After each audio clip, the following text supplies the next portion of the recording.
आप सभी को नमस्कार। कैसे हैं आप लोग? आशा और उम्मीद है कि अच्छे होंगे इस कोरोना की महामारी में आप सभी लोग।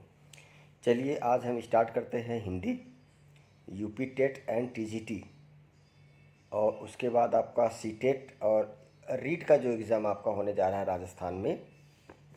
मतलब आप क्रमानुसार इस तरीके से समझने की कोशिश कीजिए कि यूपी टेट हो गया आपका, सी टेट हो गया, रीट हो गया, सुपर टेट हो गया एंड टीजीटी जो अभी आपका 7-8 में होने जा रहा है।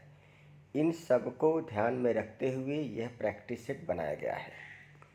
ठीक है, तो यह सभी के लिए कारगर है, चाहे वो अभ्यर्थी यूपी टेट की तैयारी कर रहे हों या सी टेट की कर रहे हों, और यूपी टेट में चाहे जूनियर की कर रहे हों या प्राथमिक की कर रहे हों।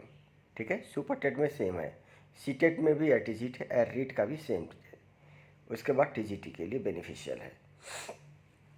ठीक है, तो पूरी कोशिश है मेरी तरफ से एक बेहतरीन कंटेंट एंड क्वालिटी देने की आप सभी लोगों को। चलिए, आप सभी का मैं स्वागत करता हूं आयांश IAS एकेडमी में। तो पहला प्रश्न आपका है, ईश्वर तुम्हें सफलता प्रदान करे, यह वाक्य है। ईश्वर तुम्हें सफलता प्रदान करे, यह वाक्य है इच्छावाचक, संकेतवाचक, विधानवाचक, विस्मयवाचक। तो इस बात का विशेष रूप से ध्यान रखना कि मैं आपको 30 सेकंड दे ही देता हूं, क्योंकि हर प्रश्न में अगर मैं ये बोलूं कि मैं आपको 30 सेकंड देता हूं तो इतना कहने में ही 30 सेकंड हो जाता है। ठीक है ना? तो आप सभी लोग समझदार हैं और बिल्कुल सीरियस पढ़ाई कर रहे हैं, मुझे ऐसी उम्मीद है आप सभी लोगों से। तो पहले का जल्दी से आप सभी लोग जवाब दीजिए। ईश्वर तुम्हें सफलता प्रदान करे, यह वाक्य है। और ये जो सीरीज़ है ना दोस्तों, 50 से ज़्यादा प्रश्नों की सीरीज मिलेगी आपको देखने को। ठीक है, तो कौन सा होगा? इच्छावाचक। आप इच्छा मतलब क्या करते हैं, जब आप किसी से बोलते हैं कि भगवान तुम्हें सफलता प्राप्त करे, आप अपनी इच्छा को व्यक्त करते हैं। ठीक है, संकेत नहीं देते, कोई विधानवाचक या विस्मयवाचक नहीं है, क्या है? इच्छावाचक, यानी कि आपकी इच्छा है, आपकी विशेष है कि वो आदमी जिसको भी आप कह रहे हैं उसके आप क्या हैं? शुभ चिंतक हैं। उसके आप क्या हैं? शुभ चिंतक हैं। इसलिए आप इस बात को कह रहे हैं कि ईश्वर तुम्हें सफलता प्रदान करे। तो बहुत बारीकी से देखिएगा, बाकी ग्रामर आपको पढ़ाया भी जाएगा। मेरा छोटा भाई प्रशांत धार्मिक पुस्तकें अधिक पढ़ता है, इस वाक्य में विधेय का विस्तार कीजिए। छोटा भाई, मेरा छोटा भाई प्रशांत, मेरा भाई प्रशांत धार्मिक पुस्तकें या पढ़ता है। तो इसमें देखिए किसकी बात करी गई है? इस वाक्य में विधेय का विस्तार कीजिए। भाई, तो इस विधेय में क्या होगा आपका? धार्मिक पुस्तकें, मतलब धार्मिक पुस्तकें अधिक हो जाएगा यहाँ पे, क्योंकि प्रशांत का जो छोटा भाई है, मतलब मेरा भाई प्रशांत छोटा, मतलब जो है वो क्या करता है? धार्मिक पुस्तकों को अधिक पढ़ता है। तो यही विधेय है, यही एक तरीके से कह सकते हैं कि यही मुख्य बात है। तो क्या हो गया? धार्मिक पुस्तकें अधिक। संरचना के आधार पर किए गए वाक्यों के वर्गीकरण में इनमें से कौन सा प्रकार नहीं है? सरल वाक्य, आज्ञार्थक वाक्य, मिश्र वाक्य, संयुक्त वाक्य। प्रश्न नंबर तीसरे का आप सभी को बताना है, तो क्या होगा? आज्ञार्थक वाक्य। 4 पे आप लोग आ जाइए। चाहो तो इस कलम से पूरी कहानी लिख दो। इस वाक्य में कलम किस कारक में है? कर्म कारक, अपादान कारक, करण कारक एंड संप्रदान कारक। तो एक चीज़ आप देखिए, अपादान कारक क्या होता है? अलग करता है। करण कारक क्या करता है? जोड़ने का कार्य करता है। संप्रदान कारक आप जानते हैं, कर्म कारक भी आप जानते हैं। तो साफ साफ इसमें यही कहा गया है, चाहो तो इस पूरी कलम से, इस कलम से पूरी कहानी लिख दो, यानी कि उसको उस चीज़ से जोड़ने की कोशिश की जा रही है। तो जब हम आपको कारक बताएंगे हिंदी में, या जो भी मेरी फैकल्टी आपको बताएगी, तो बहुत बेहतरीन तरीके से इसका एक्सप्लेनेशन किया जाएगा आप सभी लोगों के लिए। ठीक है, तो क्या होगा? करण कारक होगा। समझदार हैं काफ़ी आप लोग, जवाब सही आ रहे हैं आपके। मैं उस लड़की से मिला था जिसकी किताब खो गई थी, इस वाक्य, यह वाक्य है, यह वाक्य है। इसका जवाब दीजिए आप लोग फटाफट। प्रश्न नंबर 5 का क्या हो जाएगा? मिश्र वाक्य। चौथा, चलिए आपका जीवन मंगलमय हो, यह वाक्य किस प्रकार का है? अभी थोड़ी देर पहले हमने किया था। जब भी हम किसी को विश करते हैं, किसी के प्रति हम इच्छा व्यक्त करते हैं, तो ऐसे इस प्रकार के वाक्यों का इस्तेमाल किया जाता है। तो क्या होगा? इच्छावाचक होगा। मेरी आवाज़ अगर कम आ रही है तो एक बार कमेंट कर दीजिए, तो थोड़ा सा इसमें हम इम्प्रूवमेंट कर लेंगे। मेरा भाई प्रशांत जासूसी पुस्तकें अधिक पढ़ता है, तो इस वाक्य में उद्देश्य का विस्तार क्या है? उद्देश्य का विस्तार क्या है? तो मेरा बड़ा भाई। ठीक है। मैंने एक फूल देखा जो खिल रहा था। मैंने एक फूल देखा जो खिल रहा था। उपर्युक्त वाक्य में रेखांकित वाक्य है। जो खिल रहा था, इसके बारे में आपको बताना है। विशेषण उपवाक्य है, संज्ञा उपवाक्य है, क्रिया विशेषण उपवाक्य है, या कोई नहीं इनमें से? प्रश्न नंबर 8 का तो विशेषण उपवाक्य है दोस्तों। तारीफ ही तो हो रही है, आप ध्यान से समझने की कोशिश कीजिए। आप जानते हैं कि ईमानदारी एक अच्छा गुण है। उपयुक्त वाक्य में रेखांकित वाक्य ज्ञात कीजिए। मतलब क्या हो सकता है? विशेषण उपवाक्य, संज्ञा उपवाक्य, क्रिया विशेषण। ईमानदारी एक अच्छा गुण है, इस चीज़ का विशेष तौर से आप ध्यान दीजिए, तो क्या हो जाएगा? संज्ञा उपवाक्य हो जाएगा। यहाँ पे संज्ञा की बात हो रही है। ठीक है। और ये सभी प्रश्न, मैं आप सबसे बार बार ये कहना चाहता हूँ कि ये सभी प्रश्न परीक्षा में पूछे गए हैं, उसका एक कलेक्शन है ये। और ये जो कलेक्शन है ना दोस्तों, ये कोई किसी बुक से नहीं लिए गए हैं। आपको बताऊँ, यूपी टेट, सी टेट और राजस्थान, मतलब जितने भी हिंदी राज्य हैं, इस बात को मैं बार बार आप लोगों से कहता हूं, क्योंकि क्या है कि देखिए, ऑनलाइन हम आप सभी से लाइव बात कर रहे हैं, लाइव जुड़े हुए हैं इस समय। ये वीडियो आफ्टर लाइव या स्ट्रीमिंग ये पब्लिश होगी, और इसको पता नहीं कितने लोग देखेंगे, 150, 200, 300, 400। तो सबको ये पता होना चाहिए कि प्रश्न कहाँ कहाँ से लिए गए हैं। ठीक है। तो किसी भी एग्ज़ाम की आप तैयारी कर रहे हैं, तो ये सबके लिए बेहतरीन है। हिंदी का जो कंटेंट आपको दिया जा रहा है, और विशेष तौर से अगर देखा जाए तो उत्तर प्रदेश के टीचर जो एलिजिबिलिटी टेस्ट होता है, वे दैन सुपर टेट एंड टीजीटी का जो एग्ज़ाम होने जा रहा है, उसके लिए विशेष रूप से है। चलिए प्रश्न नंबर 10 की तरफ बढ़ते हैं। जहाँ जहाँ वह गया उसका सम्मान हुआ। उपयुक्त वाक्य में रेखांकित कीजिए। ये मतलब सिंपल सी बात है। लोग बोलते हैं जहाँ जहाँ गया लोग उसे गालियाँ दिए, या जहाँ जहाँ गया लोगों ने उसका सम्मान किया, या जहाँ जहाँ गया लोगों ने उसको हाथों हाथ लिया, है ना। ऐसे वाक्यों का इस्तेमाल आप सभी लोग करते हैं, हम सभी लोग अपने जीवन में करते हैं। तो क्या होगा? क्रिया विशेषण होगा, क्योंकि सीधा सीधा कहा गया जहाँ जहाँ वह गया। इनमें से कौन सी जातिवाचक संज्ञा से भाववाचक संज्ञा बनाया गया है? अपनापन, बुढ़ापा, सजावट, कठोरता। बात जातिवाचक से है, इस बात का ध्यान रखना। अपनापन जातिवाचक नहीं है, तो क्या हो जाएगा? बुढ़ापा हो जाएगा। ठीक है ना, क्योंकि बूढ़ा की जातिवाचक, तो बूढ़ा से बुढ़ापा बना दिया गया। कहते हैं ना कि आप लोगों ने कहते हैं बुढ़ापा कितना खराब होता है, कितना कष्टदायी होता है। मतलब जहाँ भाव निकले दोस्तों, जहाँ फीलिंग्स निकले आपके अंदर से कि आह निकले, यार वाकई में कितना कष्ट है अगले को, या कितना सुख है अगले को, वही भाववाचक संज्ञा हो जाती है। इस चीज़ का विशेष रूप से ध्यान रखना आप सभी लोग, क्योंकि आने वाले 1 से 2 साल में आप सभी लोग शिक्षक की भूमिका में होंगे। ठीक है, ऐसी प्रार्थना मैं करता हूँ ईश्वर से। चलिए प्रश्न नंबर 12 है। इनमें से कौन सी शब्द समूहवाचक संज्ञा है? कौन सी शब्द समूहवाचक संज्ञा है?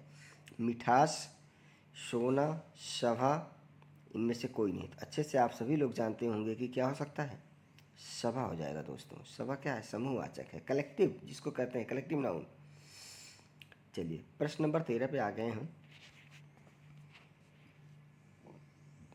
आज मैं काफ़ी स्लो कर रहा हूँ, बस इसलिए कि बहुत लोगों के प्रश्न आए थे कि सर थोड़ा स्लो कर देना, तो मैंने कहा चलो ठीक है। इनमें से कौन सा शब्द पुल्लिंग है? अदालत, गिलास, या फर्स्ट और सेकंड दोनों? प्रश्न नंबर 13।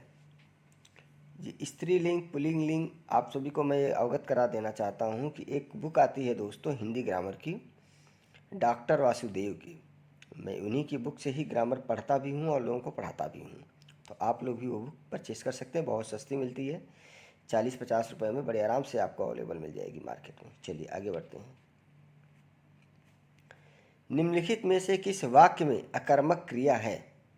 किस वाक्य में अकर्मक क्रिया है? राम पत्र लिखता है, मैं बालक को जगवाता हूँ, मदन गोपाल को हंसा रहा है। तो आप समझ सकते हैं कि हंसाना कोई क्रिया नहीं होती है, जगवाना भी कोई क्रिया नहीं होती है। आई थिंक आपके हिसाब से आप लोग चलिए बताइए क्या हो सकता है। अच्छा लास्ट है, ये गेहूँ पीस रहा है, तो क्रिया क्या हो रही? गेहूँ पीस रहा है। प्राण प्रिया का सही समानार्थी शब्द बताइए। प्राण प्रिया कहते हैं ना, मेरे प्राण प्रिया, मेरे प्रेमी, मतलब मेरे साजन, इस तरीके के जितने भी शब्द यूज किए जाते हैं दोस्तों, वे जो है कि एक मतलब कहते हैं कि एक महिला अपने पति के लिए इस्तेमाल करती है, वो भी मतलब एक मिनट सॉरी प्राण प्रिया की बात हो रही है दोस्तों, ठीक है। यानी कि प्राण प्रिया का तात्पर्य कहने का मतलब ये है कि एक हस्बैंड जो है कि अपनी वाइफ के लिए शब्दों का इस्तेमाल करता है, ठीक है। तो सहचरी, संगिनी, अर्धांगिनी या प्रेमिका। तो देखिए प्राण प्रिया का सही अर्थ अगर आप देखते हैं, आप लोग जवाब भी दीजिए, थोड़ा सा समय दे रहा हूँ मैं आप लोगों को। प्रेमिका तो दोस्तों वो होती है जो शादी से पहले होती है, ठीक है। सहचरी का भी अलग ही मीनिंग है, साथ में एक तरीके से।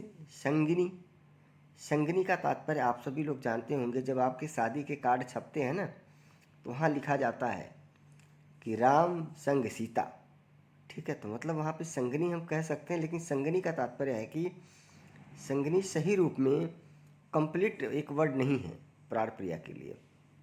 तो प्राण प्रिया का एक सही जो अर्थ निकल के आ रहा है, क्या निकल के आ रहा है? अर्धांगिनी। प्रत्येक पुरुष अपने वाइफ को या अपनी पत्नी को कहता है कि वो मेरी क्या है? अर्धांगिनी है, या महिला ही कहती है कि मैं उनकी क्या हूँ? अर्धांगिनी हूँ। तो प्राण प्रिया का आप लोग ध्यान रखना, कई बार आ चुका है पीसीएस के एग्जाम में भी ये। चलिए खैर, इस प्रश्न में ज़्यादा समय लगा, अगले प्रश्न पर चलते हैं। उसने कहा कि मैं घर जाऊँगा। वाक्य सरल वाक्य, प्रश्नवाचक वाक्य, संयुक्त वाक्य, मिश्र वाक्य। प्रश्न नंबर 16, तो क्या है ये? मिश्र वाक्य।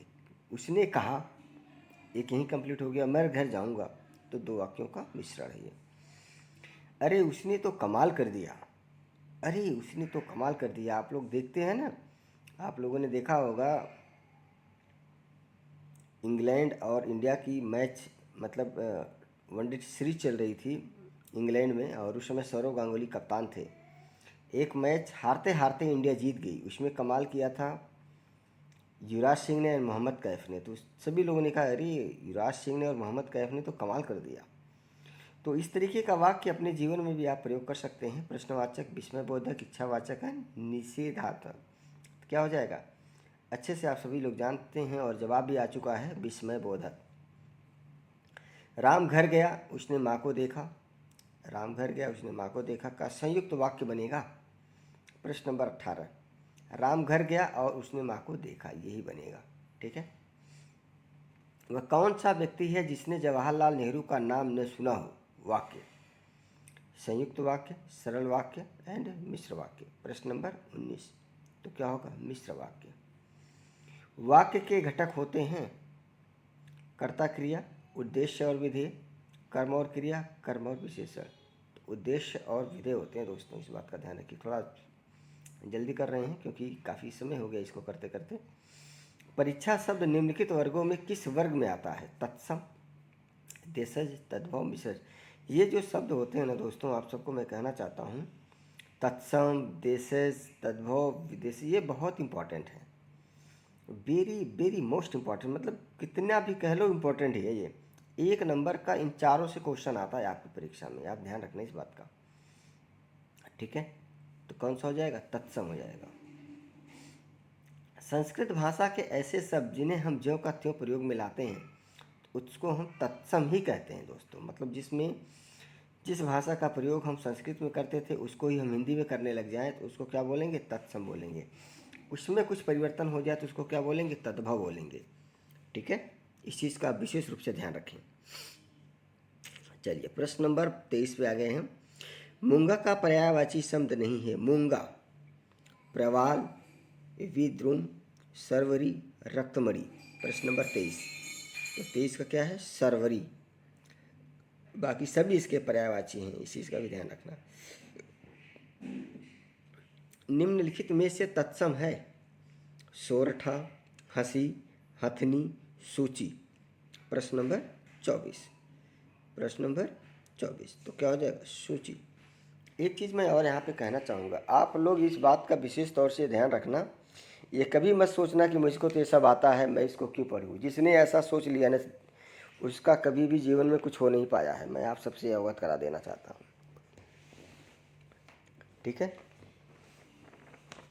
सुई दोस्तों बहुत छोटी चीज़ होती है, लेकिन बहुत बड़े बड़े काम करती है। इस जीवन में, इस दुनिया में सभी जो भी वस्तुएं आप देखते हैं, जो भी आपके आसपास हैं, छोटी से छोटी, सबका अपने अपने समय पर अपना अपना महत्व है। इस बात का विशेष रूप से ध्यान रखना आप लोग, ठीक है। क्योंकि मैं जो भी आप लोगों को शेयर कर रहा हूँ, ये मेरा अपना खुद का भी एक्सपीरियंस है, बाकी मैंने लोगों से सीखा हुआ है, ठीक है। तो मुझे लगता है कि आप लोग इसको बिल्कुल अपनाने की कोशिश करेंगे। चलिए प्रश्न नंबर 25 पे आ जाते हैं हम। तो इसलिए मतलब कहने का तात्पर्य मेरा यही था कि ये इसमें आप मत जाइएगा कि ये तत्सम तद्भव, तो ये बड़े कठिन है। ये आपका बेड़ा पार भी कर सकते हैं, आपका बेड़ा पार भी नहीं कर सकते, दोनों काम कर सकते हैं। ये लटका भी देंगे आपको परीक्षा में। अगर इनको आपने इग्नोर किया ना, तो ये आपको इतना तगड़ा इग्नोर करेंगे कि आप जो है कि आपके 2-4 साल खराब हो जाएंगे। तो इस चीज़ का विशेष रूप से ध्यान रखना। चलिए खैर, यमुना का पर्यायवाची शब्द नहीं है। कालिंदी, तनुजा, लोक, भानुजा। 25। तो क्या हो जाएगा दोस्तों? सभी तो है, लोक नहीं है, कालिंदी भी है, तनुजा भी है, भानुजा भी है, लोक क्या है? यमुना का पर्यायवाची शब्द नहीं है। चलिए प्रश्न नंबर 26 पे आ गए हम। निम्नलिखित में से कौन सा शब्द देशज है? खेत, लोटा, अग्नि, प्रार्थना। देशज की बात का मतलब समझते हैं, जो देश से, जो क्षेत्रीय भाषा से, यानी कि एक बोली, जो एक बोली पहले का एक मतलब बस्ती में बोली जाने लगी, उसका धीरे धीरे एरिया बढ़ने लगा, फिर वो एक क्षेत्रीय भाषा हुई, क्षेत्रीय से फिर राज्यस्तरीय, उसके बाद उसको देशज भाषा कहने लग गए। तो मुझे लगता है कि अच्छे से आप सभी लोग जानते हैं क्या होगा इसका जवाब पे आ चुका है, लोटा। निम्न में से तत्सम शब्द का चयन कीजिए। तत्सम: बारात, आंसू, वर्षा, हाथी। 27 का तो क्या हो जाएगा? वर्षा क्या है? तत्सम शब्द है, ठीक है। मैना का पर्यायवाची शब्द है। कलह प्रिया, श्यामा, नरनाह, सिति। 28 का क्या हो जाएगा? कलह प्रिया, ठीक है। निम्नलिखित में से तद्भव शब्द है। सत, मित्र, सीख, यमुना। जल्दी से बताएं आप लोग। 29 का क्या शब्द होगा तद्भव? सीख। सीख तद्भव शब्द है। वे शब्द जिनमें लिंग वचन कारक के आधार पर मूल शब्द का रूपांतरण हो जाता है कहलाते हैं। वे शब्द जिनमें लिंग वचन कारक के आधार पर मूल शब्द का रूपांतरण हो जाता है कहलाते हैं समानार्थी, अविकारी, एकार्थी एवं विकारी। तो क्या कहलाएंगे? विकारी शब्द कहलाएंगे। योग रूढ़ शब्द, योग रूढ़ शब्द, रूढ़ शब्द, ये सब बहुत इंपॉर्टेंट है दोस्तों, ठीक है। जितने भी विद्यार्थी हैं, चूँकि दोस्तों की थोड़ी आदत हो गई है लोगों को, ठीक है। तो योग रूढ़ शब्द कौन सा है? लंबोदर। तो सीधा सीधा आ गया, पहले शब्द कौन सा है? लंबोदर ही है। पेड़ का पर्यायवाची शब्द नहीं है। पादप, तरुड़ी, तरु, वृक्ष। प्रश्न नंबर 32 तो कौन सा होगा? तरुड़ी। दशानंद किस प्रकार का शब्द है? दशानंद रूढ़ शब्द है, योग रूढ़ शब्द है, यौगिक शब्द है। ये दशानंद, दशानंद का मतलब 10 बार परीक्षा में आ चुका है, इस बात का विशेष तौर से ध्यान रखना। हल्के में किसी प्रश्न को मत लेना। यहाँ जो भी आपके हिंदी के प्रश्न कराए जा रहे हैं, ये अपने आप में आपकी बेड़ा पार कर देंगे और आपका रिजल्ट लटका भी सकते हैं अगर आपने इनको इग्नोर किया तो। पक्षी का पर्यायवाची शब्द नहीं है। पक्षी, पक्षी ध्यान रखना। बिगह, परिंदा, परवेड़ु, करगा, तो सभी हैं। तो कौन सा नहीं है इनमें से? करगा नहीं है। बाकी क्या है? परिंदा भी है, परवेरु भी है, विहग भी है। देखो आप लोग पर्यायवाची शब्द जैसे बिगह है, परिंदा, परवेरु, कबीरदास के दोहे जाके पढ़िए आप लोग, सूरदास जी के पढ़िए। मतलब हमारे भारत में जितने भी साहित्यकार हुए हैं उनकी कविताएं पढ़िए। ऐसे ऐसे शब्द मिलेंगे ना दोस्तों जिसको आपने आज तक सुना भी नहीं होगा, जिसका मतलब इतना अच्छा होता है, इतना आनंदमय जिसका मतलब होता है कि सुन के कि अपने आप में एक अच्छी अनुभूति होती है। ठीक है ना? क्योंकि जब आप साहित्य से जुड़ेंगे तो आप यकीन मानिए कि आप अपने पूरे देश से जुड़ रहे हैं, अपने आप से जुड़ रहे हैं। बहुत ताकत है साहित्य में, इस चीज़ का ध्यान रखिएगा। और आप सभी लोग जानते हैं कि रविन्द्रनाथ टैगोर को साहित्य में ही पुरस्कार मिला था गीतांजलि के लिए। ठीक है ना? 35। निम्न में से कौन सा शब्द तुर्की भाषा का है? चाय, रिश्का, कैंची, कमरा। चाय तो आप लोग जानते हैं चाइनीज का है। ठीक है? कैंची, रिश्का एंड कैंची, रिक्शा एंड कमरा, ये 3 शब्द बचे। इन तीनों में से आप बता दीजिए कौन सा हो सकता है। तो कौन सा है? कैंची है। विभावरी, विभावरी किस प्रकार का शब्द है? तद्भव, देशज, संकर, तत्सम। जी आपको बार बार देखने को मिलेंगे ये शब्द। कौन सा है? तत्सम है। इसमें से कौन शब्द यौगिक, इनमें से यौगिक शब्द कौन सा है? ठीक है, देखिए प्रश्न जब आप पढ़ेंगे कई बार तो आप प्रश्न का मतलब समझ पाएंगे। क्योंकि क्या होता है परीक्षा में जल्दीबाजी में क्वेश्चन पढ़ते हैं, गलत उत्तर दे के आ जाते हैं। लेकिन आप लोग विशेष तौर से ध्यान रखना कि इसकी प्रैक्टिस घर पे करनी पड़ेगी। इसीलिए हम प्रैक्टिस जो है कि टीजीटी को देखते हुए, और रीट का एग्ज़ाम अभी होने वाला था, आई थिंक कैंसिल हो गया है, उसको देखते हुए, बाकी और परीक्षाएं जो होने वाली हैं उन सब को देखते हुए हमने जो है कि इसकी प्रैक्टिस हम करवा रहे हैं आप लोगों को। ठीक है? तो जो नए बच्चे हैं, जो नए विद्यार्थी हैं जिन्होंने रजिस्ट्रेशन करा दिया है, चूँकि रजिस्ट्रेशन डेली 1-2 लोग करा ही रहे हैं, ये बहुत अच्छी बात है कि लोग चैनल से जुड़ रहे हैं, तो वो लोग बिल्कुल निश्चिंत रहिए। इस तरीके के प्रैक्टिस सेट और मिलेंगे। और आप सबको मैं और बता दूं एक बात, यूपी टेट से रिलेटेड अगर हम बात कर लेते हैं, क्योंकि यूपी टेट के बच्चे ज़्यादा यहाँ पे रजिस्ट्रेशन कराए हुए हैं इस समय, यूपी टेट और सुपर टेट के लिए।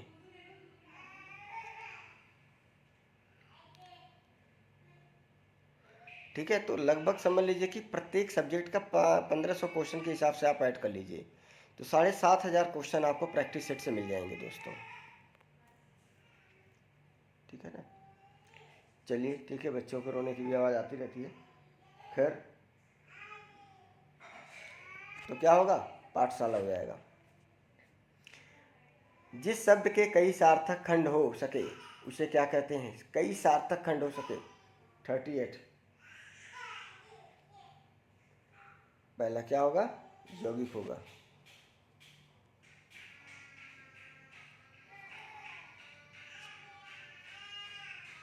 थर्टी नाइन, मोक्ष का पर्यायवाची शब्द।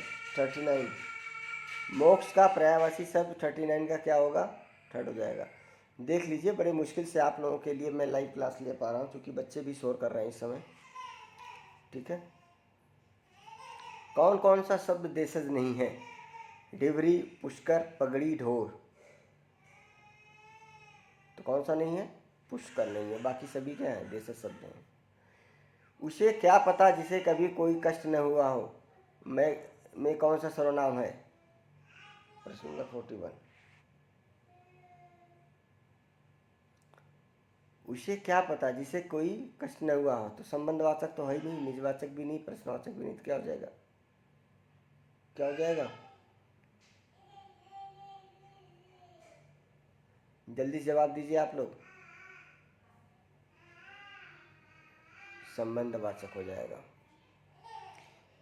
घंटी बजी है, कोई आया है पंक्ति में, कौन सा सर्वनाम है? अब यहाँ पे कौन सा आएगा? अनिश्चयवाचक आ जाएगा। सर्वनाम के कितने भेद हैं? सर्वनाम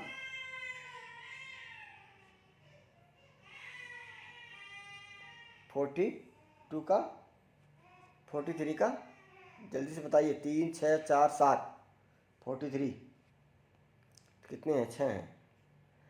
किस क्रम में प्रश्नवाचक सर्वनाम नहीं है? किस क्रम में? कौन, कैसे, क्या, तुम। 44 जल्दी से बताइए, क्या जो है सर्वनाम नहीं है?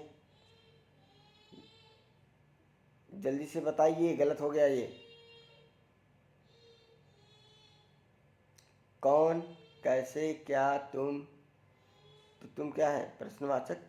किस क्रम में प्रश्नवाचक सर्वनाम नहीं है? अच्छा, प्रश्नवाचक सर्वनाम की बात किया था। ये सारे प्रश्नवाचक हैं और ये तुम क्या प्रश्नवाचक नहीं है। 45, निम्नलिखित में से अनिश्चय है, ये अनिश्चयवाचक सर्वनाम है। यह अच्छा है वह नहीं है। आप क्या कर रहे हैं? जो सोएगा वह खोएगा, मैं स्वयं आऊँगा। तो 45 का जल्दी से जवाब दीजिए, कौन सा हो सकता है? जो खोएगा, जो सोएगा वह खोएगा। 46, यह लड़का बहुत होशियार है। मैं कौन सा विशेषण है? मैं कौन सा विशेषण है? सार्वजनिक विशेषण, गुणवाचक विशेषण, परिणामवाचक विशेषण, गुणवाचक विशेषण। तो यहाँ पे आप ध्यान रखना दोस्तों, यहाँ पे जो है ना टाइपिंग में गड़बड़ी कर दिया है लड़के ने, गुणवाचक विशेषण 2 बार लिख दिया है। तो खैर देखिए, थोड़ी बहुत त्रुटि आपको कहीं मिलेगी, लेकिन उसको मैं आप लोगों को सही बता देता हूँ। तो 46 का कौन सा हो जाएगा? गुणवाचक विशेषण होगा या फोर्थ वाला हो जाएगा? क्योंकि इसका गुणवाचक विशेषण ही सही आंसर है। तो फोर्थ वाले पे, 2 वाले पे कुछ और ऑप्शन आना था, लेकिन यहाँ पे गुणवाचक लिख गया, जिसकी वजह से देखिए बार बार क्लिक करने पर रेड का साइन आ रहा है और इस वाले पे क्लिक करने पर ग्रीन का साइन आ रहा है। ठीक है, तो ईमानदार व्यक्ति का सम्मान होता है में किस शब्द में विशेषण है? व्यक्ति ईमानदार सम्मान होता है। सेंटेंस के सभी शब्द लिख दिए गए हैं, ऐसे प्रश्न कई बार आए हैं। तो आप लोग बताइए जल्दी से। 47,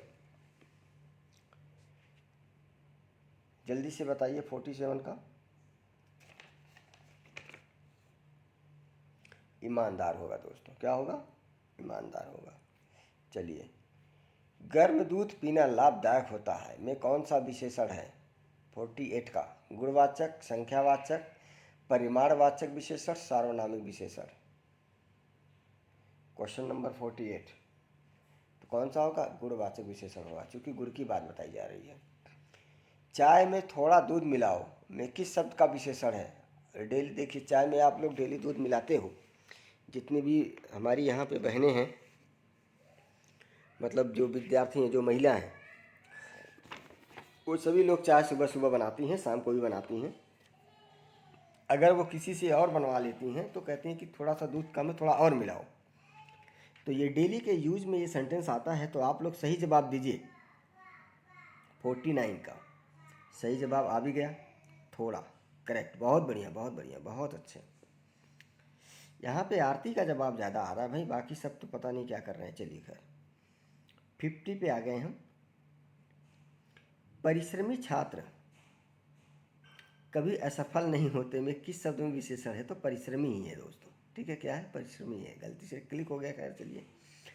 त वर्ग का उच्चारण स्थान है। अच्छा, एक चीज़ और देखिएगा आप लोग, जो वर्णमाला में आप सभी लोग पढ़ते हैं ना, क वर्ग, ट वर्ग, त वर्ग, प वर्ग, ये सब अच्छे से पढ़ लेना, इससे संबंधित प्रश्न भी आता है।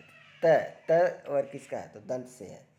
आप लोग खुद पढ़ के देखिए, त, थ, द, ध, न। जब आप पढ़ते हैं तो आपकी जो जीभ है आपकी, वो दांतों से टच होती है। आप लोग दोबारा से पढ़ के ट्राई कर सकते हैं मेरे साथ साथ। दंत, ठीक है। तो त, थ, द, ध, न। आ रहा नहीं आ रहा? तो इसी तरीके से आप सबको याद कर सकते हैं। प वर्ग की बात करें तो प वर्ग में जब भी हम प वर्ग के सभी अक्षरों को पढ़ते हैं, जो भी इसमें व्यंजन है, तो उसमें को पढ़ते समय हमारे दोनों लिप्स का टच होता है। जैसे देखिए, प, फ, ब, भ, म। तो दोनों होठों का क्या होता है? ऊपर नीचे का स्पर्श होता है। तो इसका जो उच्चारण स्थान होता है क्या होगा? वो ओट्स होगा, होंठ जिसको कहते हैं। ठीक है। च वर्ग का उच्चारण च, च। तो आप लोग देख सकते हैं कहाँ से है ये? ओट्स, तालु, कंठ, तो कहाँ से है ये? 53 का तालु से होता है दोस्तों। जैसे तालु का मतलब कि अंदर से जो है कि जीभ घूम के आती है। आप लोग पढ़ कर देख सकते हैं। च, छ, ज, झ, य। है कि नहीं। देखो मैं पढ़ के भी आपको सुना रहा हूँ यहाँ पे। वर्णों के समूह को क्या कहते हैं, ये वेरी वेरी मोस्ट इंपॉर्टेंट प्रश्न है, कई बार एग्जाम में आया हुआ है। तो वर्णमाला ही कहते हैं, ठीक है। सीधा सीधा यूपी टेट के एग्जाम में कई बार पूछ लिया गया है। छ त्र और ज्ञानी जिसको हम पढ़ते थे बचपन में, तो कौन से व्यंजन है ये, संयुक्त व्यंजन है दोस्तों। पुस्तक कौन सा शब्द है, पुस्तक देशज है, तद्भव है, तत्सम है, विदेशज है। 56 का तो तत्सम शब्द है ये, ठीक है। आग का कौन सा शब्द है, आग कौन सा शब्द है, तत्सम, तद्भव, देशज एंड विदेशज। जल्दी से बताइए तो क्या है, तद्भव है। पृथ्वी कौन सा शब्द है, तत्सम, तद्भव, देशज, इनमें से कोई नहीं। पृथ्वी 58 का कौन सा है, तत्सम शब्द है ये। 59 टेबल कौन सा शब्द है, टेबल तो आप सभी लोग जानते हैं कि विदेशज है, विदेश से लिया गया शब्द है। नाक कौन सा शब्द है, नाक तो कौन सा शब्द है, नाक रूढ़ शब्द है दोस्तों। कहते हैं ना रूढ़ शब्द, कहते हैं उसने मेरी नाक कटा दी है कि नहीं, तो ये रूढ़ शब्द है। तो आप सभी लोग का ये 60 क्वेश्चन की ये सीरीज़ मैं यहीं पे समाप्त किया। ये आज पहली सीरीज़ थी, आपको देखने को मिली है। और जो भी अभ्यर्थी यहाँ पे तैयारी कर रहे हैं, इसको अच्छे से 2-3 बार वीडियो को देखें और पोस्ट कर लिखें, ठीक है। तो ये अच्छे से आप लोग कर लेना और अपना फीडबैक आप सभी लोग ज़रूर दीजिए कि कैसा लगा आप लोगों को, ठीक है, ताकि मैं जो और भी सब्जेक्ट हैं इसी तरीके से उसको भी कंटिन्यू कर सकूं, ठीक है दोस्तों। तो चलिए इसके कंटिन्यू रखिए। बाकी हमारा जो है कि आज फ्राइडे हो, जितने भी अभ्यर्थी देख रहे हैं सभी को नमस्कार। आयांश एकेडमी में आप सभी का स्वागत है। चलिए आज हम हिंदी का सेकंड टेस्ट सीरीज कर रहे हैं, जो आपके TGT, PGT and UP TET, CTET and super TET से संबंधित बेहतरीन है, ठीक है। तो आप लोग देख सकते हैं, पहला प्रश्न है, चौपाई छंद के प्रत्येक चरण में कितनी मात्राएं होती हैं। चौपाई छंद के प्रत्येक चरण में कितनी मात्राएं होती हैं, तो आप लोग जल्दी से बताइए। 24 मात्राएं, 11 मात्राएं, 16 या 13। तो चौपाई में कितनी मात्राएं होती हैं, 16 मात्राएं होती हैं। तेरी बरछी ने बरछी ने तेरी बरछी ने बरछी ने खलन के पंक्ति में कौन सा अलंकार है। तेरी बरछी में बरछी ने खलन के पंक्ति में कौन सा अलंकार है। तो ये आपको बताना है, यमक अलंकार, रूपक अलंकार और क्या है आपका अनुप्रास अलंकार और श्रेष्ठ अलंकार। तो इनमें से ये जो लाइन है कौन सा अलंकार है, ये आपको बताना है। जल्दी से बताइए आप सभी लोग। तो कौन सा अलंकार है, यमक अलंकार है। थोड़ा सा गला सही नहीं है दोस्तों, लेकिन ये है कि मैनेज करना है आप लोग।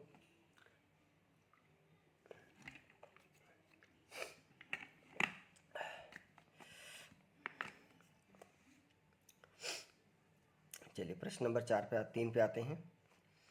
सूर्योदय शब्द का संधि विच्छेद कीजिए। सूर्योदय शब्द का संधि विच्छेद कीजिए। सूर्योदय प्लस दय, सूर्य प्लस उदय, सूर्य प्लस उदय या सूर्य प्लस उदय। तो आप लोग बताइए, संधि विच्छेद बहुत इंपॉर्टेंट है ये। तो क्या होगा, सूर्य प्लस उदय होगा, क्योंकि जब ऊ का मात्रा लगाते हैं तो ये जब ऐड करते हैं तो ओ बन जाता है ये। यथाशक्ति में समास है, ये कई बार आया है, परीक्षाओं में पूछा गया है। यथाशक्ति में समास है, तो कौन सा समास होगा, तत्पुरुष समास, द्विगु समास, कर्मधारय समास, अव्ययी भाव समास। कौन सा समास होगा, अव्ययी भाव समास होगा आपका ये, ठीक है। जिसने भी रीट का एग्ज़ाम भरा होगा, रीट यानी कि जो राजस्थान में होने वाली परीक्षा है अभी, उससे संबंधित भी ये बहुत इंपॉर्टेंट है। आप सबको मैं ये अवगत करा देना चाहता हूँ, ठीक है। तो उसके बाद आ जाइए प्रश्न नंबर 5 पे। तो मेहनत कीजिए, मेरी तरफ से करीब 50-60 लेक्चर आपको बेहतरीन मिलेंगे प्रत्येक सब्जेक्ट के।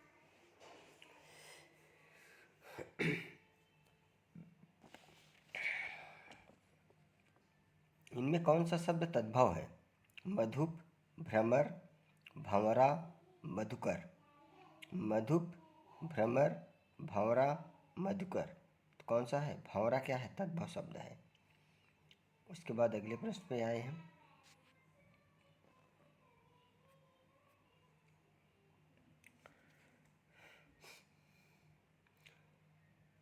मुदरी का तत्सम रूप है। मुदरी का तत्सम रूप है मुद्री, मुद्रिका, मुंदरी, मुद्रिका। ये शायद कल भी पूछा गया था, कल की भी टेस्ट सीरीज में था ये प्रश्न, मुझे जहाँ तक याद आ रहा है।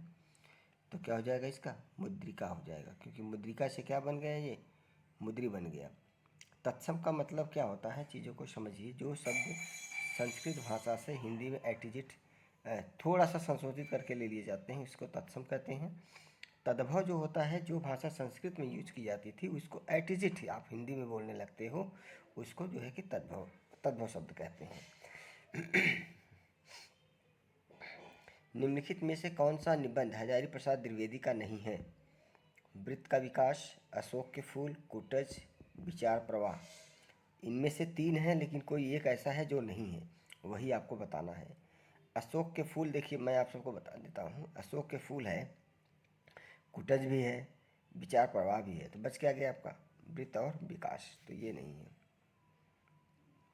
परमाल रासो किसके द्वारा रचित है? बहुत प्रसिद्ध रहा है ये।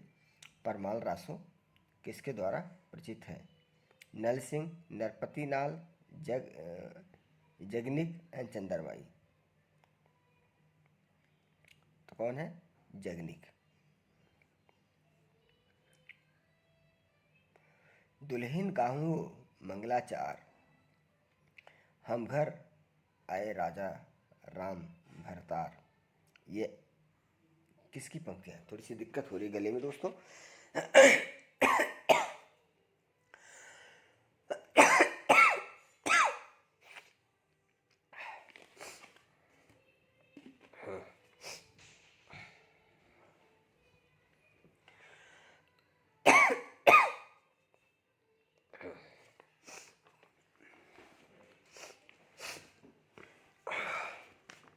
चलिए ठीक है, कंटिन्यू करते हैं।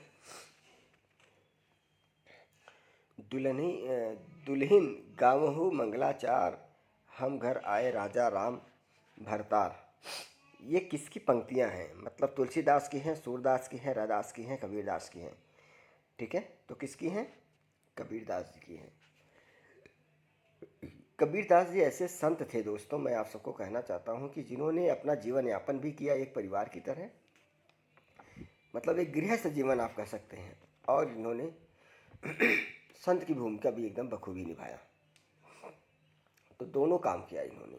तो इनसे सीखने को देखो क्या मिलता है कि आप संत भी बन जाइए, घर का जो आपकी जिम्मेदारियां हैं। देखिए, आप लोगों ने देखा होगा जितने भी संत महासंत हैं, अपने को कहते हैं हम बहुत बड़े संत हैं, बीवी बच्चों को छोड़ के चले जाते हैं, संत बन जाते हैं, वो अपनी जिम्मेदारियों से मुक्त हो जाते हैं। तो कबीरदास ने ऐसा नहीं किया, इसलिए कबीरदास से आप सभी लोग सीख सकते हैं कि कबीरदास बनिए सभी लोग। ठीक है, चलिए खैर, इच्छा आपकी है, जो बनना है वो बनिए, लेकिन मुझे जो कहना है मैं वो आप लोगों को एक सही मार्गदर्शन के रूप में कहता रहता हूँ। मृगावती किसकी रचना है? गले में थोड़ी सी दिक्कत है, तो थोड़ा सा मैनेज करना पड़ेगा आप लोगों को, ठीक है ना।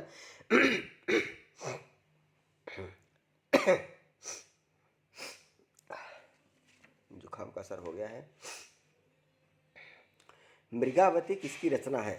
कुतुबन, उस्मान, मंझन, जायसी। तो मृगावती है जायसी का, सॉरी किसका है? कुतुबन का है। किसका है? कुतुबन। जो हिंदी पढ़ता है या जो पहले अच्छे से पढ़ा होगा ना हाई स्कूल में, हाई स्कूल इंटर ग्रेजुएशन में, उसको बहुत अच्छे से ज्ञान होगा और बहुत अच्छे से समझ पा रहा होगा। जो नहीं पढ़ा होगा उसके लिए दिक्कत ही दिक्कत है, लेकिन कोई नहीं, मेहनत करेंगे तो भी अच्छे से हो जाएगा। चलिए प्रश्न नंबर 11 पे आ गए हम। घनानंद को किस गुण का कवि माना जाता है? घनानंद को किस गुण का कवि माना जाता है? आदिकाल, भक्तिकाल, रीतिकाल, भारतेंदुकाल।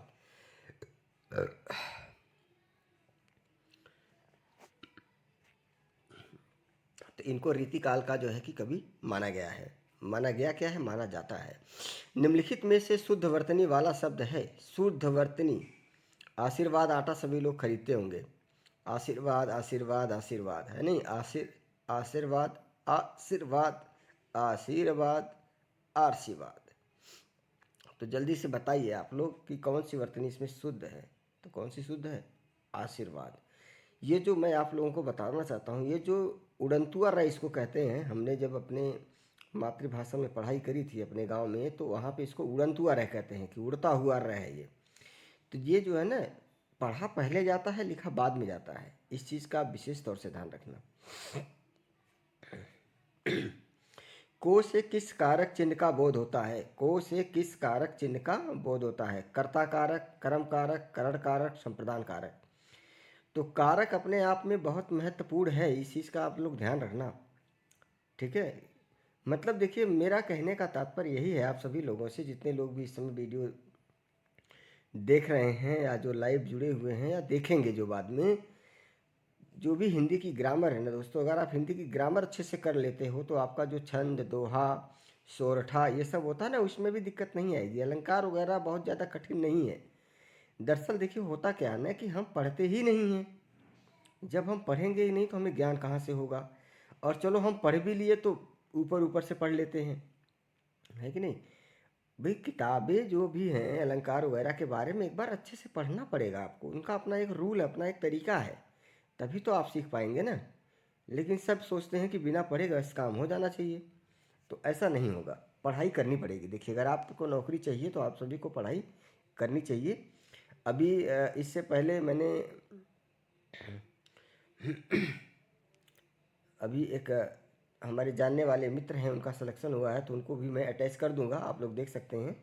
बाद में कोशिश करूंगा कि इसमें अटैच हो जाए, ठीक है। एसएसटी का रिजल्ट आया अभी, टीजीटी एसएसटी का रिजल्ट आया है। आप सबको बताऊं दोस्तों, उनका चयन हो गया। 4600 ग्रेड पे नौकरी है। 4600 का मतलब समझते हैं आप लोग? लगभग जो है कि 60-62 हज़ार रुपये स्टार्टिंग सैलरी होगी, कम से कम भी नहीं तो 60 से 55 हज़ार के बीच में मिलेगी। तो इतना जो है कि मतलब अट्रैक्टिव सैलरी है, इतना मतलब लग्जीरियस सैलरी है।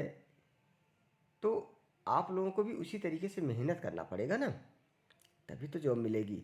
और एक चीज़ मैं और यहाँ पे कह देना चाहता हूँ आप लोगों से, कल जो है कि मुख्यमंत्री जो है कि नियुक्ति पत्र बांट रहे थे, तो वहाँ पे शिक्षक भर्ती को लेके बातें हुई, तो सबने भाई एक हवा बना दिया कि भर्ती नहीं आएगी। तो ये आप लोग इसके लिए निश्चिंत रहना, भर्ती 101% आएगी, ठीक है। भर्ती 101% आएगी, वो भी कम से कम भी नहीं तो 60 से 80 हज़ार के बीच में भर्ती देखने को मिलेगी, मैं आपको बता देता हूँ। तो इसलिए अफवाहों से दूर रहें और पढ़ाई अपना निरंतर जारी रखें। अगर आपको बेसिक शिक्षा में नौकरी करनी है तो, अगर बेसिक शिक्षा में नहीं लगी, जो आपकी सिचुएशन है, कंडीशन है, तो बाकी जगह बड़े मुश्किल से लग पाएगी दोस्तों, इस बात का ध्यान रखना। चलिए खैर आगे चलते हैं। हाँ, तो इसका क्या हो जाएगा? कर्म कारक हो जाएगा, ठीक है। क्या हो जाएगा? कर्म कारक हो जाएगा।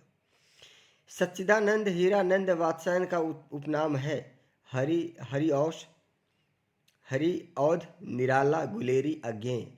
प्रश्न नंबर आपका 14। तो कौन है? अज्ञेय है ये। बिहारी के प्रसिद्ध हैं। कवित्त प्रसिद्ध हैं, सवैया प्रसिद्ध हैं, दोहा प्रसिद्ध हैं या पद प्रसिद्ध हैं। आप लोग बिहारी के नाम से जानते होंगे कि वो क्या लिखते थे, कवित्त, सवैया, दोहा या पद। इन तीनों में से आप जल्दी से बताइए। तो बहुत ज़्यादा क्या लिखे इन्होंने? दोहा लिखा हुआ है। इनके दोहे जो है ना बहुत प्रसिद्ध हैं। पुनर्जन्म शब्द का संधि विच्छेद कीजिए। जल्दी से बताइए आप लोग, किसका जो है कि संधि विच्छेद अगर आप करते हैं तो क्या बनेगा, या संधि विच्छेद ही आ गया उससे बोलेगा कि इसका जो है कि किसका संधि विच्छेद है तो क्या बनेगा। मतलब आप उल्टा सीधा एक समान वाली बात आप समझिए। यहाँ पे अगर संधि विच्छेद दे दिया तो आपको शब्द बताना है, शब्द दे दिया तो संधि विच्छेद बताना है। जल्दी से बताएं आप लोग। पुनः प्लस जन्म, आप लोग जाके देख सकते हैं।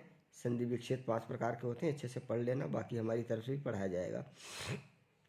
शोक किस रस का स्थायी भाव है? शोक किस रस का स्थायी भाव है? करुणा, शांत, हास्य, वीर। 17 का किसका है?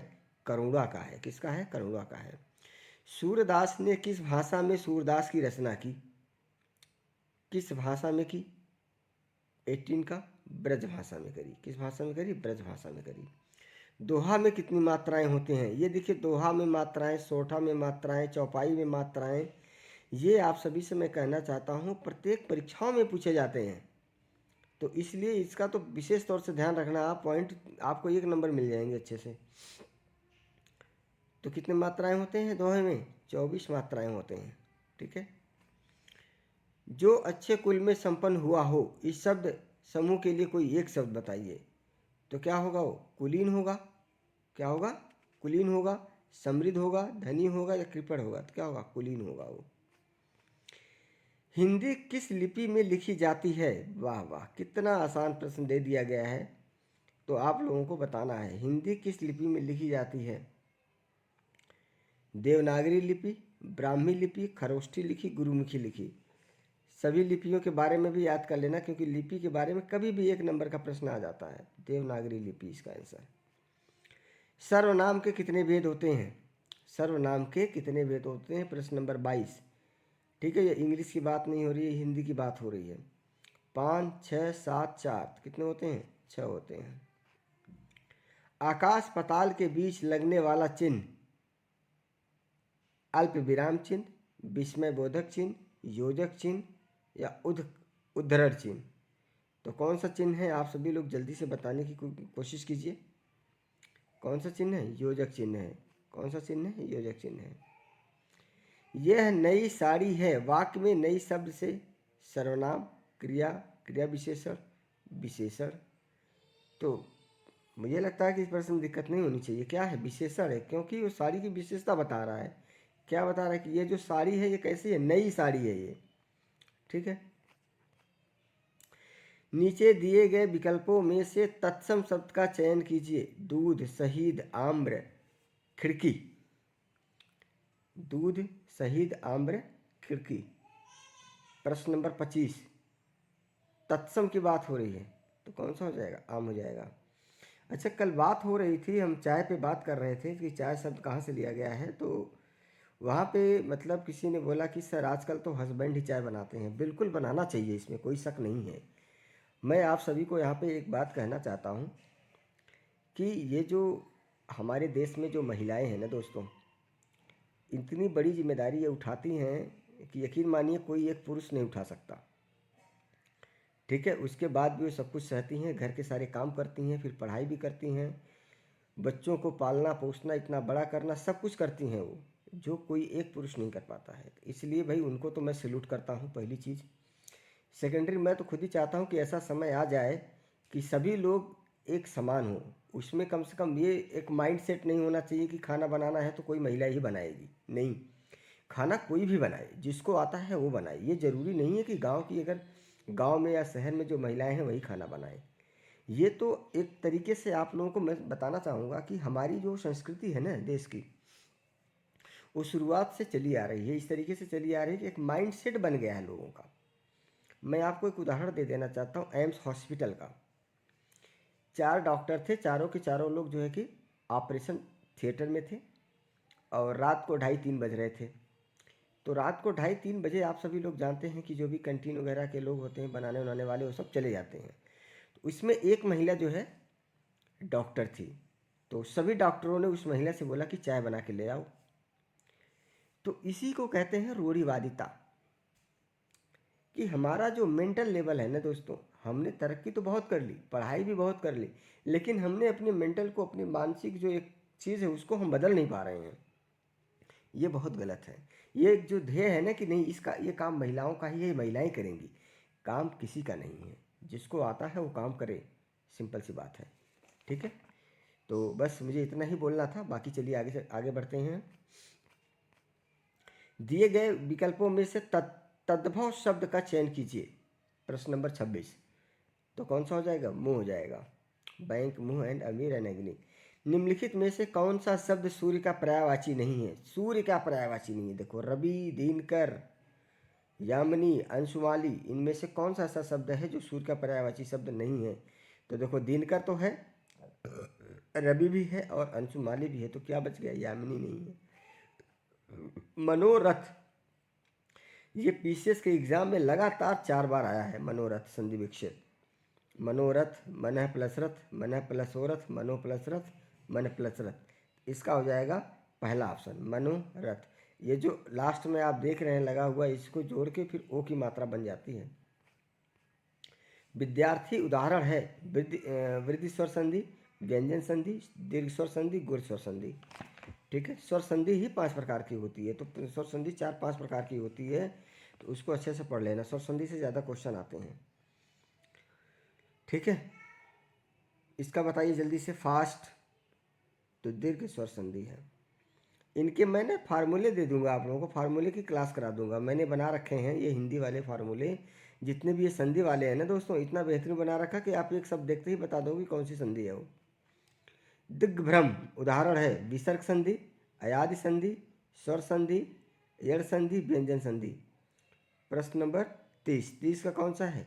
दिग्भ्रम, तो कौन सा हो जाएगा? व्यंजन संधि। देखो व्यंजन संधि की बात करें, स्वर संधि की बात करें, स्वरों में क्या होता है कि मात्राओं को जोड़ा जाता है, व्यंजन में व्यंजनों को जोड़ा जाता है। ठीक है, इस तरीके से हम आप लोगों को पीडीएफ भी प्रोवाइड करा देंगे। बिल्ली छत से कूद पड़ी, ये कई बार पूछा गया प्रश्न। बिल्ली छत से कूद पड़ी, अपादान कारक, अधिकरण कारक, कर्म कारक, संप्रदान कारक। जल्दी से बताएं आप लोग, तो कौन सा होगा? अपादान कारक। मतलब कि जब हम अलग होते हैं किसी से तो वहाँ अपादान कारक होता है, जब हम किसी से जुड़ते हैं तो करण कारक होता है। नीचे लिखे वाक्य के लिए एक शब्द बताइए जो युद्ध में स्थिर रहता है, तो क्या होगा वो? युधिष्ठिर होगा वो। शैव कहते हैं जो शक्ति की उपासना करता है, जो शिव की उपासना करता है, जो विष्णु की उपासना करता है, जो किसी की उपासना नहीं करता, शैव। प्रश्न नंबर 33, जो शिव की उपासना करता है, बहुत आसान सा है, ऐसे भी क्वेश्चन अगर गलत हो जाएंगे तो फिर क्या फायदा। वाचाल, वाचाल कहते हैं जो जल्दी बोलता है, जिसकी चाल ठीक ना हो, जो चुप रहता है, जो बहुत बोलता है। तो जो बहुत बोलता है, जो जल्दी बोलता है नहीं, जो बहुत बोलता है उसको वाचाल कहते हैं। श्याम धीरे धीरे चलता है, धीरे धीरे शब्द है क्रिया विशेषण। क्या है? क्रिया विशेषण, क्रिया विशेषण एंड क्रिया विशेषण। नीचे कुछ शब्द दिए गए हैं, प्रत्येक शब्द में प्रयुक्त प्रयत्नों विकल्पों से चुनिए। घुमक्कड़, घुमक्कड़ आप सबको बताऊं कई बार परीक्षाओं में पूछा गया है। मतलब मेरा कहने का तात्पर्य देखो बार बार यही है कि ये सभी प्रश्न जो भी मैं आपको करा रहा हूँ ये सभी परीक्षाओं में आए हुए हैं। ठीक है, मैंने वहीं से कलेक्शन उठाया है सभी प्रश्नों का, और उनका उठाया है जो कम से कम 20 से ज़्यादा बार आए हुए हैं। ठीक है, 20 से ज़्यादा बार, 20 टाइम्स मोर देन। तो इस चीज़ का ध्यान रखना आप। चलिए 36 का हो जाएगा। अक्कड़ में इसने क्या पूछा? प्रत्यय पूछा है। प्रत्यय कहाँ लगता है? पीछे लगता है, 4th हो जाएगा अक्कड़। उपसर्ग आगे लगता है। प्रत्यय और उपसर्ग, जैसे कि कल मैं आप लोगों को एक बुक बता रहा था ना डॉक्टर वासुदेव जी की, उनकी जाके बुक ले लेना, उसमें प्रत्यय, उपसर्ग, कर्म कारक और उसके बाद ये जो आपके छंद दोहे से संबंधित इतना बढ़िया दे रखा है कि तबीयत खुश हो जाएगी पढ़ के आपको। लोग बाग लूसेंट उठा के ले आते हैं, लूसेंट में ना बहुत जो है कि कह सकते हैं कि बहुत ज़्यादा डिटेल में नहीं दिया है। डिबिया, डिबिया में बताना है प्रत्यय आपको, क्योंकि इसने बोल दिया है कि नीचे कुछ शब्द दिए गए हैं, प्रत्येक के शब्द देखिए आप साफ साफ लिखा गया है कि नीचे कुछ शब्द दिए गए हैं, प्रत्येक शब्द में प्रयुक्त प्रत्यय विकल्पों को चुनिए। तो ठीक है, तो डिबिया का क्या हो जाएगा? ईया। ठीक है, भिक्षुक, भिक्षुक तो क्या हो जाएगा? उक। ठीक है, ये तो आसान आसान से हैं। निम्नलिखित में से कौन सा शब्द बादल का पर्यायवाची है? नीरज, अंबुज, नीरज, अंबु। बादल, बादल का पर्यायवाची बताना है आप लोगों को, क्या है? नीरज है, ये सब बाकी नहीं है। इंद्रियों को जीतने वालों के लिए एक शब्द है दूरदर्शी, जितेंद्रिय, दत्तचित्त, कुशाग्र बुद्धि। तो क्या होगा? जितेंद्रिय होगा।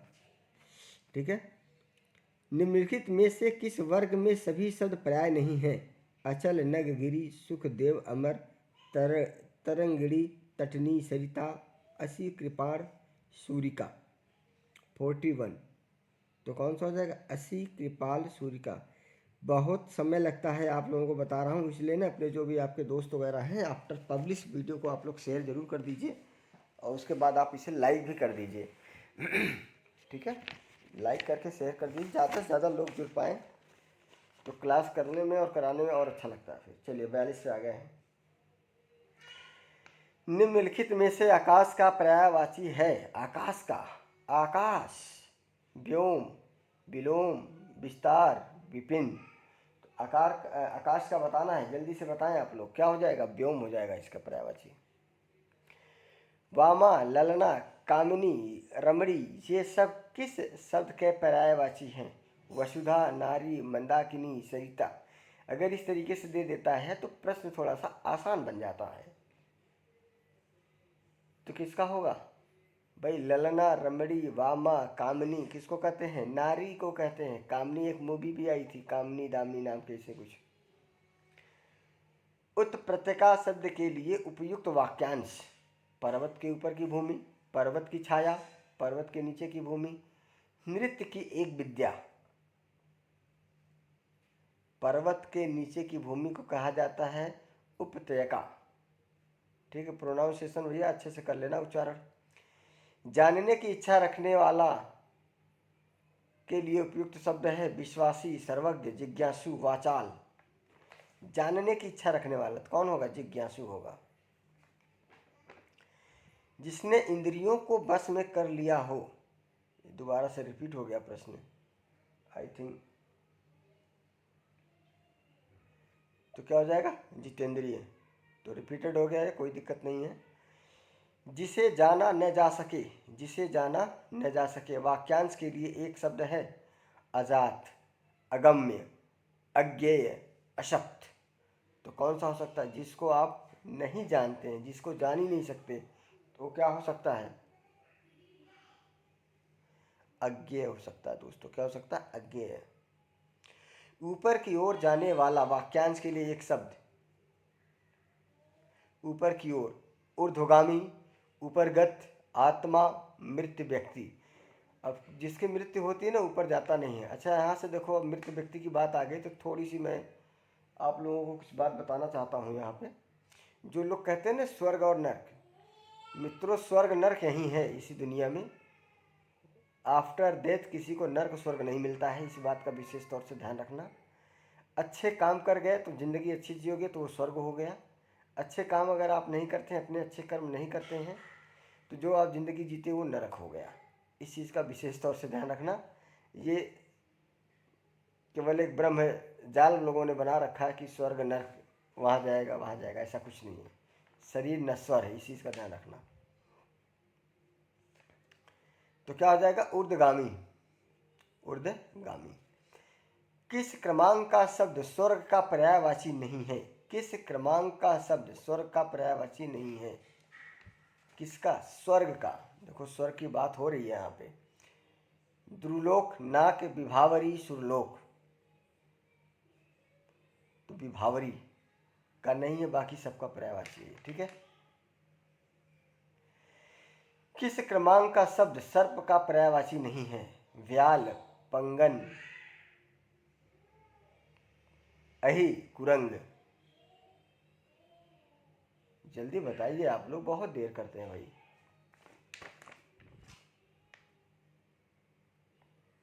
क्या हो जाएगा? कुरंग। पुरोहित में उपसर्ग। देखिए उपसर्ग की हम बात कर रहे थे, उपसर्ग आ गया पुरोहित। तो क्या हो जाएगा? पुरह। ठीक है। ये इतने कुछ शब्द हैं, इसको अगर आप याद कर लेंगे तो आपसे क्वेश्चन कभी भी फंसेंगे नहीं, आप उसे करके आएंगे अच्छे से। मतलब आपका काम लटकेगा नहीं, हो जाएगा आसानी से। अनवनत शब्द में प्रयुक्त उपसर्ग बताइए। अनवनत, अवनत, अवनत, अवनत। क्या हो जाएगा? अव हो जाएगा। सावधानी शब्द में प्रयुक्त प्रत्यय। सावधानी, सावधानी। तो क्या हो जाएगा? ई हो जाएगा आपका। ठीक है, कहीं आप पानी लिख दो। इनमें से कौन सा भाववाचक संज्ञा है? इनमें से कौन सा भाववाचक संज्ञा है? श्याम, पानी, नदी, बचपन। अब देखिए आप लोगों को बताऊं दोस्तों, बहुत अच्छे से समझना, भाववाचक संज्ञा बहुत इंपॉर्टेंट है। मेरे सभी विद्यार्थियों, जितने भी लोग देख रहे हैं, आप इसके पास जब भी कोई भाववाचक की बात करता है ना, तो उसका एक सेंटेंस बना लो। जैसे मैं कहूँ श्याम बहुत अच्छा है, तो कोई फीलिंग आ रही है क्या? नहीं आ रही है। पानी, नदी, बचपन। आप मतलब शब्द ही पढ़ लीजिए तो देखो, बचपन कहते हैं ना, बचपन कितना अच्छा था या बचपन कितना अच्छा होता है। तो अंदर से फीलिंग आ रही है, आपके अंदर से क्या आ रही है? फीलिंग आ रही है, भाव आ रहा है। उसी को कहते हैं भाववाचक संज्ञा। ठीक है ना। उदाहरण के तौर पे जैसे मैं कहूँ गर्मी, ग से गर्मी। भाई गर्म अलग चीज़ है, गर्मी अलग है। हम लोग कहते भी ना, आज के इस समय देखो गर्मी खूब पड़ रही है, कहते हैं ना आज कितनी गर्मी है, आज कितनी गर्मी है। मतलब आप जब सेंटेंस को पढ़ते हैं तो ऑटोमेटिक भाव आ जाता है वहाँ से, है ना। जैसे मान लो आप किसी को देखते हैं, वो कितना गरीब है, कितना गरीब है, तो गरीब क्या है? भाववाचक हो गया। इसी तरीके से मतलब पानी पीते हैं, मान लीजिए आप पानी शब्द दिया है तो पानी से लीटर भी बता देता हूँ मैं। चलो पानी को छोड़ो, अगर कोई बोलता है, उसकी आवाज़ में कितनी मिठास है, उसकी आवाज़ में कितनी मिठास है, तो ये मिठास भी क्या है? भाववाचक है। तो मतलब कहने का यह है कि भाववाचक पहचानने के लिए आपको ये सभी तरीके अपनाने पड़ेंगे, जिससे कि आपका एक प्रश्न बिल्कुल सही होकर आए वहाँ से।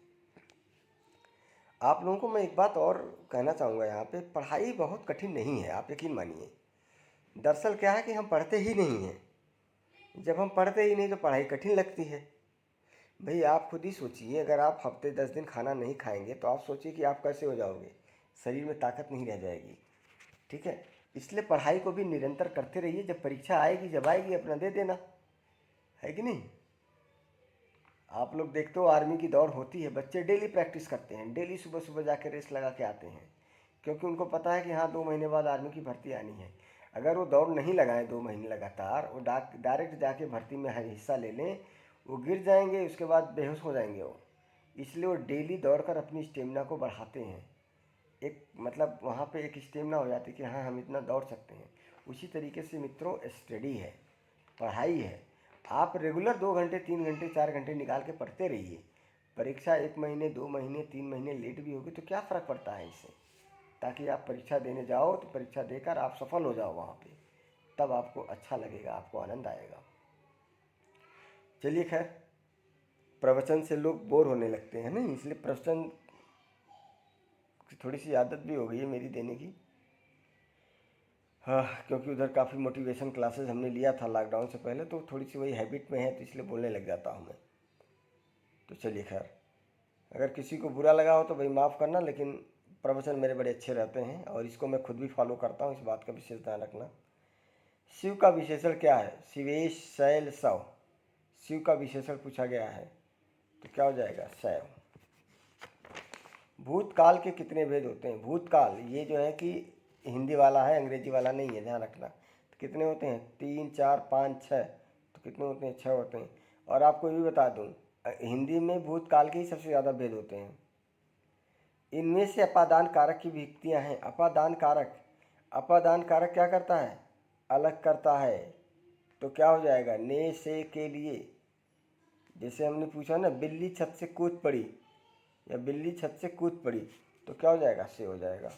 ठीक है। अलग करने का काम जो है अपादान कारक करता है। अर्थात में कौन सी संधि है? दीर्घ वृद्धि गुण 58 का, तो कौन सी है? दीर्घ संधि है। निम्नलिखित में तत्सम शब्द का चयन कीजिए। आंसू, हाथी, वर्षा, बारात। ठीक है। तो क्या हो जाएगा? वर्षा। ये रिपीटेड क्वेश्चन है मुझे लग रहा है। वक्तव्य में कौन सी संधि है? गुण, वृद्धि एंड दीर्घ। तो कौन सी संधि है? वृद्धि संधि है। तो ठीक है, आज ये हिंदी के आपके 60 क्वेश्चन हो गए। कल भी 60 क्वेश्चन हो गए थे, आज भी 60 क्वेश्चन आपके कंप्लीट हो गए। तो अगर आप लोग इनका रिवीजन करना चाहते हैं तो आप बता देना, तो मैं इनकी रिकॉर्डेड वीडियो हम डाल देंगे। कल आप संडे को ऑफ रहेगा, तो संडे में आप सभी लोग इसका रिवीजन भी कर सकते हैं। तो जैसा आप लोग कहोगे कमेंट करके, वैसा हम कर देंगे। ठीक है। रिवीजन अगर करना चाहते हो आप लोग, तो इसको क्या करेंगे कि दोनों वीडियो को मैं एक साथ, रिकॉर्डेड तो हो ही जाती हैं, जब मैं लाइव रहता हूँ तो रिकॉर्ड भी कर रहा होता हूँ मैं, तो इसको एक साथ अटैच कर दूंगा, तो सारे क्वेश्चन आपको 120 क्वेश्चन हिंदी को मिल जाएंगे। तो संडे में आप आधे घंटे 1 घंटे जो भी लगता है आप इसका रिवीजन कर सकते हैं चैनल।